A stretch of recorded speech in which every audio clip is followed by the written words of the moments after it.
What's up, guys? What's going on? I'm Paul. This is Pauline Theology's daily devotional with Trust in Jesus Ministries. Man, we are in Genesis chapter 27, 41 through 45, and we are ending close to what is the stealing of the birthright, or the stealing of the blessing, or the usurping the blessing from Esau. We've already seen all that happen, and now we're going to have the fallout of what Esau gonna do in his anger because of what happened to him, because of the thing he thought was supposed to be his, man. And it got taken from him, man, because of the oracles of God and the wiles of man. So if you haven't checked it out, man, read Genesis chapter 27, 41 through 45. Stop the tape, check it out, see what it has to say, come back, and we'll go over the 4 questions. If you have already read, then we're just going to just dive on in. So let's see what it has to say. What does Genesis 27, 41 through 45 actually say? What are the words that are written on the page? Well, it says that dude Esau was mad. He got hot. He held a grudge, and he said he's going to kill his brother. He says that in order for him to be consoled, or in order for him to be, feel better, comforted, is that he would kill his brother. And so that's what he plans to do. He says he's set in his heart, I'm going to kill him. I'm going to kill him.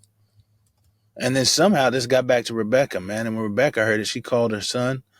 She called Jacob to come to him and said, man, you got to go. You got to get out of here. You've got to go to my brother's house and stay with him for some days until your brother's anger subsides and he forgets what you have done to him. He says, and when that happens, then I will call for you and I will bring you back from my brother. And then you can hang out with me again. You can return. He says, because your brother is so mad that he finna kill you, man. He finna kill you. And so what's that, what's going on then? What happened, man? Well, they finna send him away. And even more so, we're going to see some cool stuff with how, I guess, the cunningness of man again, right? The guile and the wile of man again. Because Rebecca uses some strategy here to convince Isaac some stuff. We hadn't gotten onto that. I don't know why I jumped into that. That's not even a part of what we're talking about today.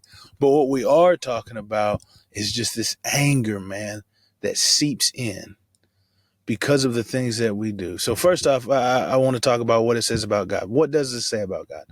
Well, the sovereignty of God, first off, because we see that the promises of God are being upheld. So the thing he said he was going to do is going to happen. The inheritance has come to Jacob, and Esau has missed out on that, even though by right he is the one that's supposed to have it. But we also see the grace of God. I think this is even more powerful, is the fact that the recipient of the promise, which is Jacob, still gets it. You know what I mean? It's like he still continues to be the one whom the heir of the world will come through, whom the blessings to all the nations will come through. He gets to take part in this wonderful and magnificent action that's going to occur in history. Why? Because of God's grace. Because look what he's doing, man. Look what he's doing. Being deceitful and deceptive and breaking the family up, man. I mean, it kind of reminds you in some instance of Cain and Abel, except the fact that Cain was wrong in the slaying and Esau, he would be wrong in the slaying. But it's something that Jacob actually did to him. Like, it was wrong that actually occurred to him. He was offended. He truly was offended. Yeah. The thing that he did, actually, he's got a reason to do it. And so it's just amazing that God would continue to allow this promise to happen through him. But it just shows me that that, man, it's nothing that I do to gain this salvation. It's nothing that I do to receive this mercy and this grace that God gives. It is based upon his love and his care for me alone. And so that's pretty awesome. That's pretty awesome. But that's application. Let's continue on and see what it talks about man. Well, what does it say about man? This is the third question. It says that our actions have consequences, that what we do has consequences beyond ourselves. A lot of times we want to say, well, it's just me doing me. But for this instance, it's definitely not just Jacob doing Jacob. It is Jacob hurting the family, tearing the family apart. That's why Rebecca says, should I not lose two sons in one day?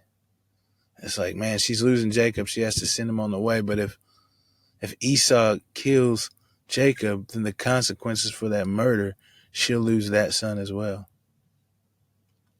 Man, she might even be thinking that the stress that's beyond or the tension that's inside the family now is the loss of a son and could be the loss of another.